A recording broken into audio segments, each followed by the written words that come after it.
Well, that was the voice of Richard Trumka. He's president of the AFL-CIO, the nation's largest labor federation. He is also, well, the son of a miner, the grandson of a miner, and he's my guest today to talk about his work in the labor movement and right now in the leadership of the One Nation Coalition, organizing forces for the march in Washington on the 2nd of October. Richard Trumka, welcome to GRITtv. Thanks for having me on. We got you in the studio.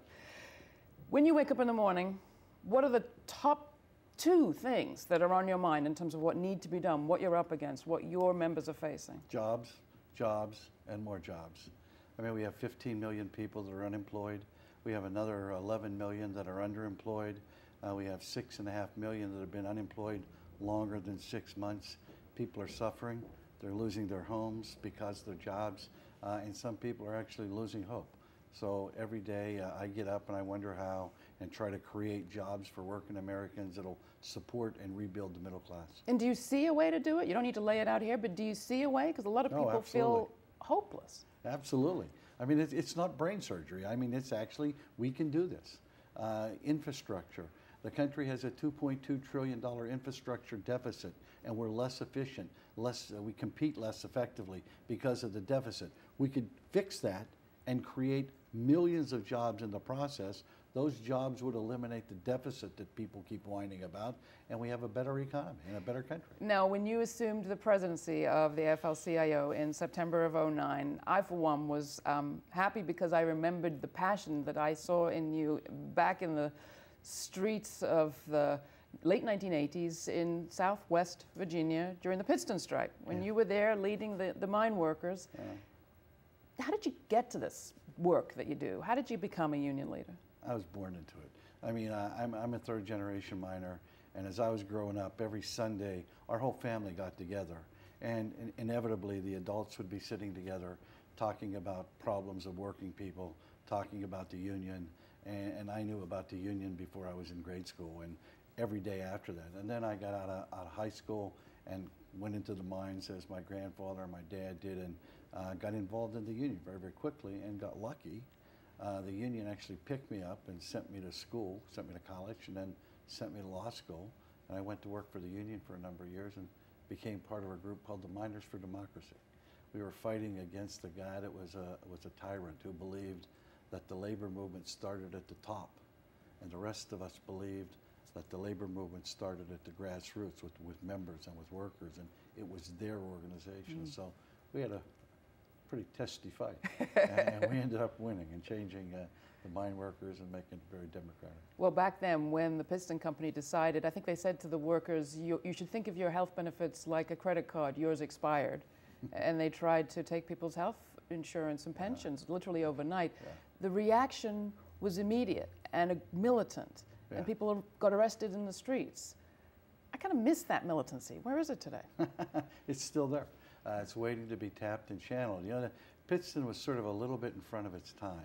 It was a very, very profitable company that wanted to make more money by welching on promises that it had made to its workers. So it said, we're going to take away health care from your retirees.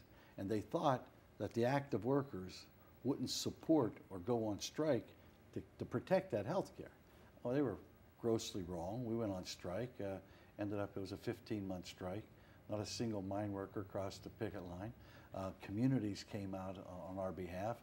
We had 3 schools that went on strike to support their families, and the principal was a real mean guy. He made them write an essay when they went back saying why the mine workers should win the strike. That was their punishment for being out. So we had tremendous community support, and we organized in the community because what we said is, if they can take our health care, they can take yours. And quite frankly, that's proven to be true.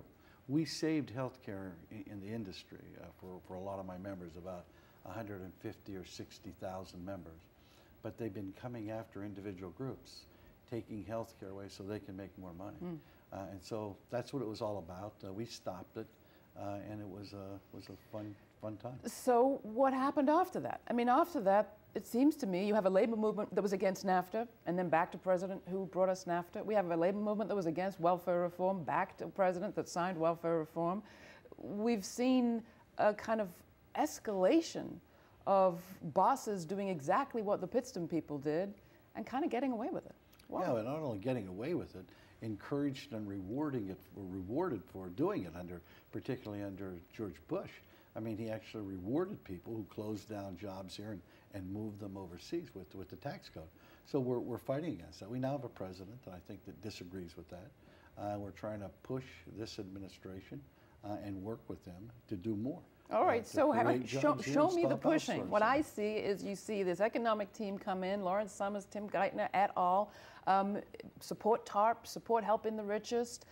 I don't see EFCA. I don't see some of the labor promises that were made, the Employee Free Choice Act. Where's the evidence of the push?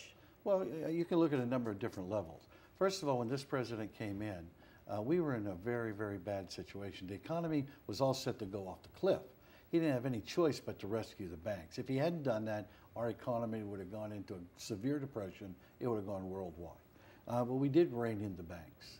We were in the forefront of that fight, we being the labor movement, pushing Congress, pushing people to say they caused this problem over the last 30 years. All of their stupid policies where they say we're going to deregulate everything, we're going to get rid of anything that gets in the way of the market because the market is all-knowing, self-correcting, and wonderful. Well, we now know it's none of those. That you need regulation to prevent Wall Street from taking advantage of it, running their agenda, and running us off another cliff. So we've done that. If you look at the people that have been appointed, you have a Secretary of Labor right now that's actually trying to protect the lives of workers, actually helping immigrants get wages that are owed to them. So there's a number of progress. We've made progress. The health care bill. Not the health care bill I would have drafted, but it's a foundation, it's a start. There's 37 million people out there that have health care that didn't. You have kids today that were about to bump up on the limit, the all-time limit, and they would have died afterwards. They're now going to get health care, be able to go back on your parents' policy until you're 26, not be able to throw you off because you're sick and you have all of those things. So we've made progress, and it's not enough and not quick enough. But the foundation is there, and we've got to keep building on it. Have you got a candidate to replace Lawrence Summers? Because we're hearing the administration is going to find someone who will reassure business that they're not anti-business. That's the rumor. This administration has probably been more pro-business than anybody in the past. I mean, when it comes to tax breaks, all the things that they've done. Look at the bailouts of Wall Street. That was pretty pro-business as far as I could see. So yeah, we have a number of candidates that we'll be pushing that are pro-worker. The worst thing that this president could do is put somebody that's a CEO into that position and say, now we have to become pro-business. You know, he would lose his entire base. All right, so did you hear that, President Obama? I hope you did. What Obama is clearly hearing is those loud voices from cable news, particularly Fox News, loud voices like, well, Glenn Beck. Why does somebody like Glenn Beck get the traction that he does? Well, quite frankly, I think there's been a vacuum, that people are mad. This economy's bad, and people have a right to be angry. They lost their jobs, they lost their homes. Now they want us to pay for it again, everything again for the party that the rich had for 30 years that we didn't get to go to. Now they want us to pay for it yet again with doing away with Social Security benefits, increasing the age of retirement. So it's heads I lose, tails I lose. So they're angry, and they have a right to be angry. But then you have to take action when it comes to that. These guys give a simplistic answer that masquerades as populism when it really isn't. It's division that he comes to. He tries to divide people. It says some of the moronic statements that he comes up. I mean, I find him, it's like comedy. It's almost like slapstick. It sure can't masquerade as real economics. Because everything that they say, if they did it, would actually put this country into such a depression we'd never get out. You talked about masquerading in your speech at the Campaign for America's Future, the America's Future Today conference earlier this year. And you talked about those masquerading as populists, but you also talked about those masquerading as progressives. You called them the complacents masquerading as progressives. Who are you referring to? Well, a number of them. I mean, you know who they are. I mean, I'm not going to go back and pick anybody out right now for fear of missing someone. And I wouldn't want to highlight a few and not all of them. I mean, they're the people that say we're progressive, we're really pro-worker, but they're never around to fight a fight for workers, never around to create jobs, never around to create an environment where a kid can get a fair chance. I mean, and so we'll But are you talking of people in the administration, people in the sort of liberal punditocracy? What kind of people? All of the above. I'm talking about people in the media.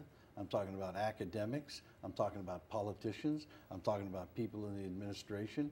I'm talking about all the ones that talk the talk and never get around to walking the walk. What will it take to make jobs in America today? And is the recreation of a manufacturing base possible, or do we have to reinvent as a service society? Not only possible, it's necessary. You can't be a world-class economy unless you make things. Now, fortunately for us, we have a renaissance that we could go through. We have green, clean energy jobs that we could be leading in, and we're not. We're letting China take the lead away from us when it comes to solar technology, because they take our technology and they take it to China and produce it over there and create jobs over there. So we can create that manufacturing base and recreate the middle class, because you can't sell hot air and services around the world and make nothing. You can't do that. And every other country's come to understand that except ours.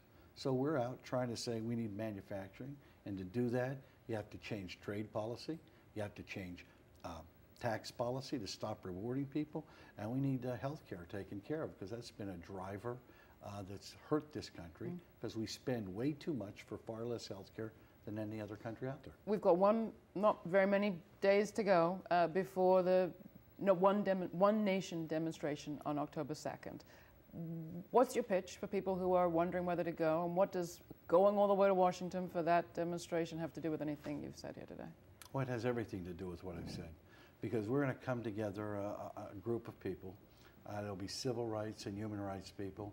It'll be peace groups. It'll be environmental groups. It'll be workers, and all the progressive community out there coming together to show a different vision of America than the Becks and the Rush Limbaughs and all those other ones, about what it can be to espouse coming together and have unity, not division, to have hope and not hatred.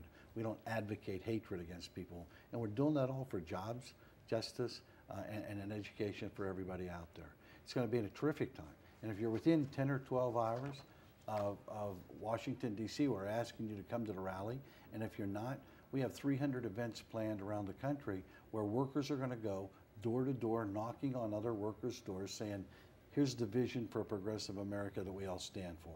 It's called jobs, it's called justice for everybody, it's called an education for everyone there. All right, and if you can't make it to Washington, you can watch the live stream on Free Speech TV at freespeech.org, and right here at GRITtv.org we'll be there, hosting live throughout. Richard Trumka, one last question. Massey Energy, the worst mining disaster in U.S. history earlier this year in Virginia. What is going to be done to make sure that nothing like that happens again? Well, it's the worst in a couple of years. It's not the worst in our history. The worst in a few decades. Yeah, that's exactly right. And 29 people getting killed. But let me say this before I answer your question. We get highlights and we get a lot of attention when 29 miners are killed.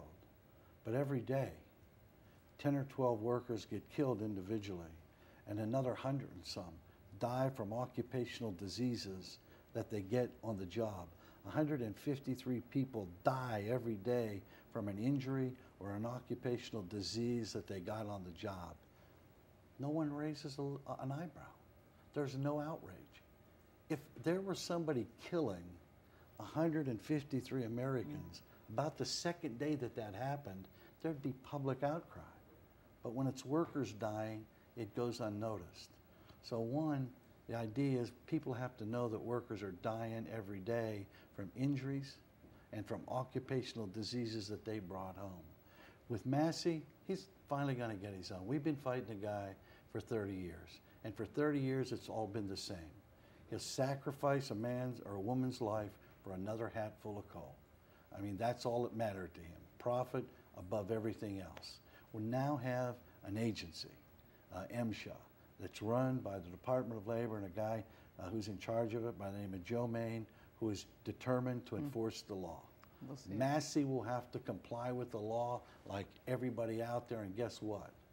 We'll be a better country because of it, and ultimately, Massey Energy will be a better company because they treat their workers with respect and give them a safe place of work. Richard Trumka, president of the AFL-CIO. You can find more information at our website.